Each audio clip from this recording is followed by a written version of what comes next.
तो hello class, स्वागत है आज आपका आपके अपने परिवार स्टडी 360 में। आज जो हम चैप्टर पढ़ने वाले हैं वो क्लास 9th का क्वाड्रिलेटरल चैप्टर पढ़ना स्टार्ट करेंगे। आज जो बेसिकली हम क्वाड्रिलेटरल के अंदर पढ़ेंगे वो सिर्फ और सिर्फ इसका इंट्रोडक्शन। आज इंट्रोडक्शन हम कंप्लीट क्वाड्रिलेटरल की जो भी प्रॉब्लम्स होंगी A to Z आज सभी डाउट्स यहां पर क्लियर करेंगे, क्योंकि चैप्टर्स को इसके अगर पढ़ना है तो इंट्रोडक्शन में इसके लिए क्या क्या चीजें इंपॉर्टेंट हैं, एक क्वाड्रिलेटरल के अंदर क्या क्या चीजें होती हैं, क्या इक्वल होती हैं, क्या पैरेलल होती हैं, वो सभी चीज इसके अंदर आज हम पढ़ेंगे। तो आज हम बेसिकली स्टार्ट करेंगे क्वाड्रिलेटरल का इंट्रोडक्शन पार्ट। तो सबसे पहले समझने वाली बात यह है कि क्वाड्रिलेटरल होता क्या है। अगर मैं क्वाड्रिलेटरल की बात करूं तो बेसिकली एक पॉलीगन है। पॉलीगन बेसिकली कोई क्लोज शेप जो साइड से बनी हो। अगर मैं क्वाड्रिलेटरल की बात करूं तो जब कोई भी फिगर आपको 4 पॉइंट के बीच में दिखे, इसे ज्वाइन करने पर जो आपको फिगर मिलेगा वो क्वाड्रिलेटरल होता है। बट आपको याद रखने वाली बात यह है कि जो भी आप पॉइंट 4 बनाते हो उनमें 3 पॉइंट कभी भी कोलिनियर नहीं होने चाहिए। अब मैं आपको बताऊं कोलिनियर का मतलब कि एक ही लाइन पर कभी भी अगर 3 पॉइंट हुए तो उससे आप कभी भी क्वाड्रिलेटरल फॉर्म्ड नहीं कर पाओगे। तो बेसिकली जब आप 4 पॉइंट बनाओ तो वो 3 पॉइंट आपको ये भी याद रखना है कि कोलिनियर आपके नहीं होने चाहिए। दैट मींस तभी एक क्वाड्रिलेटरल बनेगा। और जब क्लोज फिगर बना तो वो 4 साइड से बनेगा, 1 2 3 एंड 4। तो बेसिकली जब आप 4 साइड का कोई भी फिगर देखते हो तो वो आपका एक क्वाड्रिलेटरल कहलाता है। अब बेसिकली हम इसकी बात कर रहे हैं इसके अंदर, तो जो क्लास 9th के पर्पस से हम इसके अंदर पढ़ने वाले हैं, जैसे कि हमने 2 फिगर बनाए।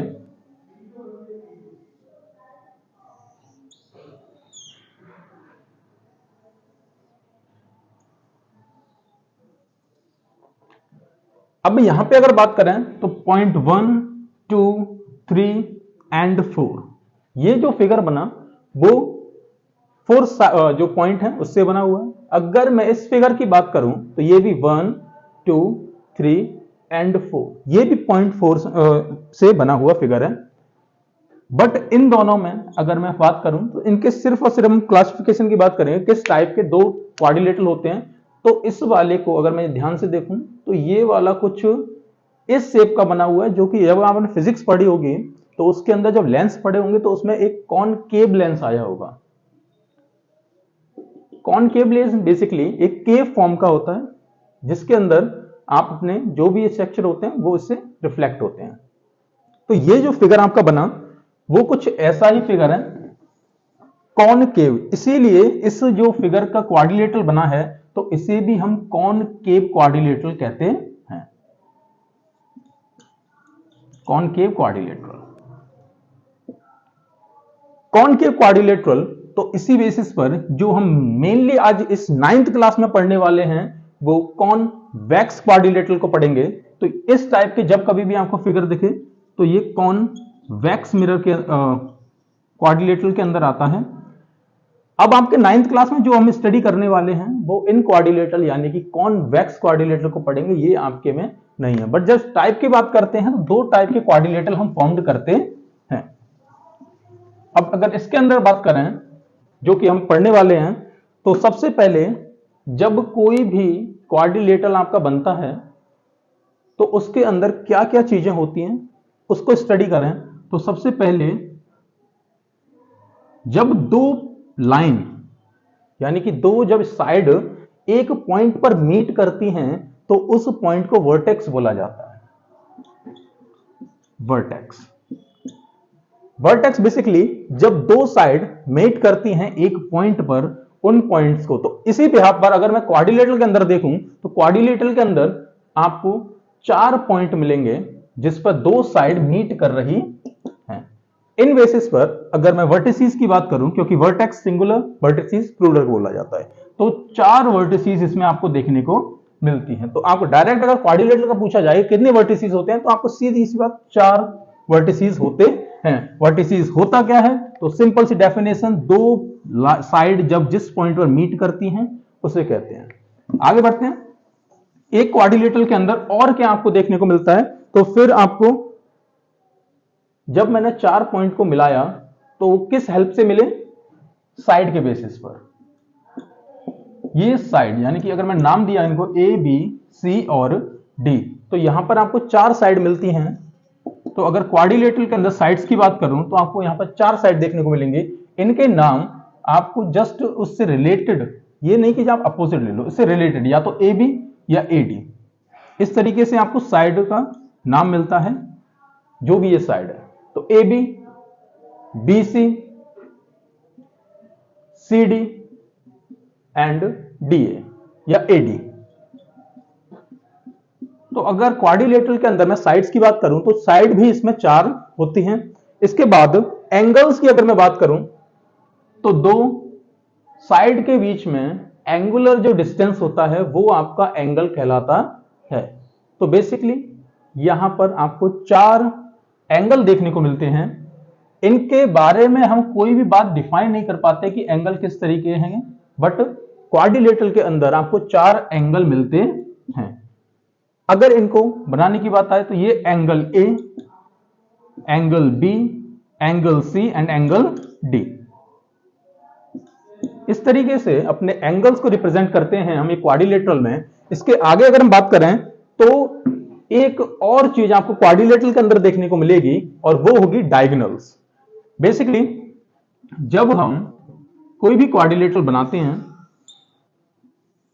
तो उसमें vertex A B C and D, तो डायगोनल्स की अगर बात होती है तो डायगोनल्स हमेशा अपोजिट वर्टेक्स का मीटअप होता है। जैसे कि मैंने इन अपोजिट वर्टेक्स को मीट किया तो ये जो हमारा बी डी यहां पर फाउंड हुआ ये डायगोनल्स होता है। डायगोनल यहां पर अपोजिट। ऐसे ही ए और सी को अगर मीट करूं तो ये एक और डायगोनल होता है। तो यहां पर अगर मैं क्वाड्रिलेटरल के अंदर बात करूं तो 2 डायगोनल आपको देखने को मिलते हैं, जिसमें से ए सी और ए बी सिर्फ आपको अपोजिट वर्टेक्स को मीट करना होता है। उसके बाद जो आपको साइड मिलती हैं, लाइन मिलेगी, सेगमेंट, वो आपका डायगोनल कहलाता है। तो बेसिकली 2 आपको यहां पर लाइन सेगमेंट मिलेंगे और उनको हम डायगोनल्स कहते हैं। अगर हम बात करें नेमिंग की कि किस तरीके से इसका नाम दिया जाता है एक क्वाड्रिलेटरल का, तो सिर्फ आपको ए बी सी और डी, तो इसकी जो नेमिंग करोगे तो इन्हीं पॉइंट के बेसिस पर आप इसकी नेमिंग कर सकते हो। कभी भी अपोजिट के साथ नहीं, एक लाइन वाइज या क्लॉकवाइज या एंटी क्लॉकवाइज इसको नाम दे सकते हैं। तो ए बी सी डी, हम कभी भी ज्यादातर इसी चीज में गलती करते हैं क्योंकि यहां पर हम किसी भी पॉइंट को कहीं पे भी रख दो, जैसे ए सी डी बी, इस तरीके से नहीं।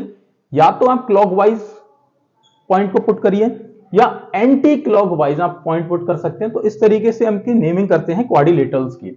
आगे बढ़ते हैं। अब जो बेसिकली 9th क्लास में इस क्वाड्रिलेटरल के अंदर पूछा जाएगा, सबसे पहले क्वाड्रिलेटरल 4 साइड की, बट आपने ये भी देखा होगा कि जब 4 साइड इक्वल होती हैं तो उसका नाम कुछ और बोला जाता है। मतलब अब हम बेसिकली क्वाड्रिलेटरल्स को क्लासिफाइड करेंगे अलग अलग प्रॉपर्टीज के अकॉर्डिंग। क्लासिफाइड, अगर यहां पर बात करें एक क्वाड्रिलेटरल की, और वो क्वाड्रिलेटरल जिसमें अपोजिट साइड आपकी इक्वल हो, एक और ऐसा फिगर बनेगा जिसमें अपोजिट साइड आपकी इक्वल होंगी। यहां पर अगर हम ध्यान से देखें तो ए बी सी और D, A D B C के इक्वल है और ए बी डी सी के इक्वल है। इस फिगर में भी ए बी सी डी के इक्वल और ए डी बी सी के इक्वल। बट इन दोनों क्वाड्रिलेटरल्स में अगर हम ध्यान से देखें तो ये वाला फिगर, अगर मैं इनके एंगल्स को 90 बना दूं तो ये वाला फिगर रेक्टेंगल कहलाता है। रेक्टेंगल। पर वही बात अगर मैं इसकी करूं, इस फिगर की, जिसमें हमें कोई भी एंगल्स की स्पेसिफिक वैल्यू नहीं पता, इसलिए इसे पैरेललोग्राम बोला जाता है।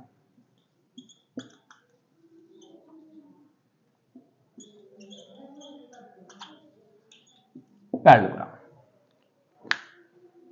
जब आपको 4 साइड का एक फिगर मिले जिसमें सभी एंगल 90 के हों, तब वो रेक्टेंगल होगा, और वहीं साइड का अपोजिट इक्वल, बट एंगल्स के बारे में कोई क्लासिफिकेशन नहीं है, तो आप उसे पैरेललोग्राम बोलोगे। तो बेसिकली पैरेललोग्राम के अंदर अब हम प्रॉपर्टीज को देखें, इसमें अपोजिट साइड इक्वल, 90 का ईच एंड एवरी एंगल 90 का, तो वो आपका रेक्टेंगल। अब प्रॉपर्टी अगर मैं पैरेललोग्राम की आपको बताऊं, तो अपोजिट साइड तो इक्वल होती है, बट एंगल्स की अगर बात करूं तो कोई भी एंगल क्लासिफाई नहीं होता कितने का होगा, बट अपोजिट एंगल, सबसे पहले अपोजिट एंगल, अपोजिट एंगल यानी कि angle B equal angle D, और angle A is equal to angle C. सबसे पहले ये याद रखना, क्योंकि इसमें मोस्टली आप पैरेललोग्राम को ही पढ़ोगे 9th क्लास में, तो इसके अंदर सबसे पहली प्रॉपर्टी आप जो देखोगे वो अपोजिट एंगल जो होंगे इसके इक्वल होते हैं। अपोजिट एंगल इक्वल, और क्वाड्रिलेटरल से रिलेटेड आप कोई भी फिगर अगर लेते हो तो उसके एंगल्स का सम हमेशा 360 रहेगा। काफी क्वेश्चन आपको इसमें देखने को मिलेंगे जिसमें आपको 3 एंगल आपको गिवन होंगे, एक आपसे पूछा होगा, बट आप बता तभी सकते हो जब आपको इनकी प्रॉपर्टीज का, एंगल्स की प्रॉपर्टीज पता हो। तो कोई भी क्वाड्रिलेटरल जिसमें 4 एंगल्स होंगे, कोई भी एंगल आपको अगर नहीं पता, बट आपको ये इंश्योर होना चाहिए कि हमेशा इन चारों का सम किसी भी क्वाड्रिलेटरल की क्लासिफिकेशन में 360 होता है। इसे नोट डाउन कर लेना, क्योंकि ये आपकी क्वेश्चन में बहुत हेल्प करेगा। तो 360 एंगल का सम हमेशा आपका 360 रहता है।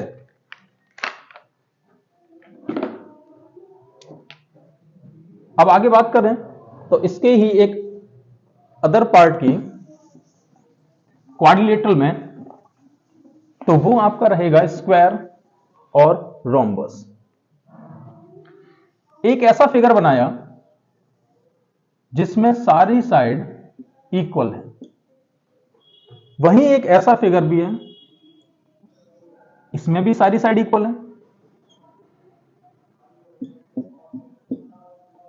बट इन दोनों फिगर को अगर मैं क्लासिफिकेशन करूं, दोनों ही क्वाड्रिलेटरल है, 4 साइड से बने हुए हैं, बट अगर मैंने सभी एंगल को 90 बना दिया, अगर एक क्वाड्रिलेटरल के अंदर सभी एंगल और सभी साइड इक्वल होंगी, तो इसका स्पेसिफिक नाम होगा और वो स्क्वायर। इस पर्टिकुलर फिगर को आप स्क्वायर बोलोगे। वहीं ऐसा फिगर जिसमें आपके कोई भी एंगल आपको इंश्योर नहीं है कितने का है, तो इस केस में इसे रोम्बस बोला जाता है। रोम्बस, रोम्बस के अंदर हम प्रॉपर्टीज को अगर देखें तो यहां पर डायगोनल 90 पर इंटरसेक्ट करते हैं। अगर यहां पर मैं एंगल्स की बात करूं तो यहां पर जब 2 डायगोनल्स हमने इंटरसेक्ट किए तो यहां पर ईच एंड एवरी एंगल्स के बीच 90 का एंगल बनता है। तो बेसिकली रोम्बस में ये प्रॉपर्टीज आपको याद करनी है। सेम आपके पैरेललोग्राम में थी, यहां पर अगर मैं डायगोनल्स बनाता हूं तो ये डायगोनल इक्वल होंगे, यानी कि स्क्वायर के अंदर डायगोनल्स इक्वल होते हैं, बट रोम्बस के अंदर डायगोनल्स में कोई भी आपको कुछ नहीं पता कि किस तरीके से इसके डायगोनल वर्क, बस ये 90 का एंगल फॉर्म करते हैं, वरना कोई भी डायगोनल एक दूसरे के इक्वल नहीं होता। AC is not equal to BD, but वहीं स्क्वायर की बात करें तो यहां पर जो AC यानी कि डायगोनल है वो बराबर होता है आपके BD के। सेम प्रॉपर्टी आपको पैरेललोग्राम में पढ़नी है कि उसके भी डायगोनल इक्वल नहीं होते हैं। आगे बढ़ते हैं एक और क्वाड्रिलेटरल पर जिसे हम काइट फॉर्म कहते हैं। काइट में बेसिकली आप एक ऐसी शेप है, इस तरीके की आपको जब शेप मिलती है, यानी कि ये साइड इसके इक्वल और ये साइड इसके इक्वल, बेसिकली ये एडजेसेंट साइड है। एडजेसेंट साइड यानी कि एक पॉइंट अगर कॉमन होता है वो बेसिकली आपका एडजेसेंट साइड कहलाती है। अगर एडजेसेंट साइड में देखें तो A, B, C and D, यहां पर क्लियरली ए बी जो है वो एक अपने ही सेम पॉइंट के साथ ए डी के इक्वल है। मीन यहां पर ये जो एडजस्टेंट साइड हैं वो दोनों इक्वल हैं, इसीलिए इस फिगर का नाम काइट होता है, काइट। अब एक और इसमें आप फिगर को देखोगे, ट्रेपेजियम। ट्रेपेजियम का जो बेसिकली हम शेप बनाते हैं उसमें अपोजिट साइड जो दो होती हैं वो पैरेलल होती हैं हमेशा। यानी कि अगर मैं ए बी की बात करूं तो ये सी और डी के, यानी कि A B side is parallel to C D. ये फिगर जब बनता है और दो साइड को आप इनसे मैच कर दो, ये कैसी भी हो सकती है, टिल्ट फॉर्म में स्लैंट हाइट बनाती हुई। जब ऐसा फिगर आपको दिख जाए जिसमें ये लाइन इस लाइन के पैरेलल हो तो वो फिगर आपका ट्रेपेजियम होता है। ट्रेपेजियम, ट्रेपेजियम में बेसिकली ये अपोजिट साइड आपको सिंपल इक्वल तो नहीं बट पैरेलल जरूर आपको दिखेंगे, ठीक है। पैरेलल के साथ यहां पर इनके डायगोनल्स का कोई आइडिया नहीं होता, दोनों ही अनइक्वल होते हैं, कोई भी इंटरसेक्ट पर एंगल नहीं बनाते, बट इनके भी चारों एंगल का सम 360 होता है। कोई भी क्वाड्रिलेटरल अभी तक जितने भी मैंने आपको पढ़ाए, square, rhombus, rectangle, parallelogram, kite, trapezium, इन चारों में कॉमन चीज यही थी कि चारों एंगल का सम आपका 360 रहने वाला है, जो कि आपको क्वेश्चन में बहुत हेल्प करेगा। तो अब बेसिकली अगर हम बात करें तो इसके 9th क्लास में क्वाड्रिलेटरल चैप्टर के अंदर अब आपको इसकी कुछ थ्योरम जो कि इस चैप्टर में आपको यूज होंगी वो पढ़नी है। अभी तक हमने जो इस वीडियो में कवर किया वो बेसिकली क्वाड्रिलेटरल के जो भी इससे इंपॉर्टेंट थी और इसके क्लासिफाइड जितनी क्लासिफिकेशन जितने भी फिगर हमने पढ़े इसको पढ़ा। आगे की वीडियो में हम इसके क्वाड्रिलेटरल को इंट्रोडक्शन को थ्योरम को बताएंगे जो कि इस क्वाड्रिलेटरल चैप्टर में आपकी बहुत ही हेल्प करने वाला है। और ये यहां पर पूरा क्वाड्रिलेटरल खत्म होने के बाद आपको यहां पर एक भी प्रॉब्लम इससे रिलेटेड इंट्रोडक्शन के बाद नहीं आने वाली। तो वीडियो में बने रहिए। अगर आपको वीडियो पसंद आई हो तो लाइक और सब्सक्राइब कीजिए। मिलते हैं अगली वीडियो में जिसमें हम इस थ्योरम को कंप्लीट करेंगे। Thank you.